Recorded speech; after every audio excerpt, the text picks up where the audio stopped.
مسعفة سعودية من الهلال الأحمر تروي موقفا صعبا مع طفل في تركيا.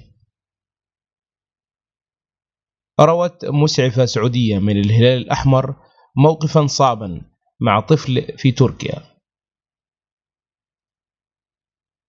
قالت المسعفة خلال لقاء لها مع قناة الإخبارية السعودية: جاني طفل عمره 9 سنوات، سألته: من إيش تشتكي؟ إيش يوجعك؟ قال: ما عندي شيء. سألته: وين أمك؟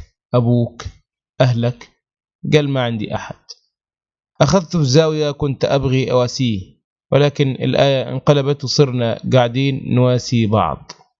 وأتمت المسعفة: يتجرد الشخص من مسمى وظيفي إلى مجرد إنسان يتصرف من منطلق الإنسانية والعاطفة. تجاوز ضحايا الزلزال في تركيا وسوريا 30,000 قتيل حتى الآن.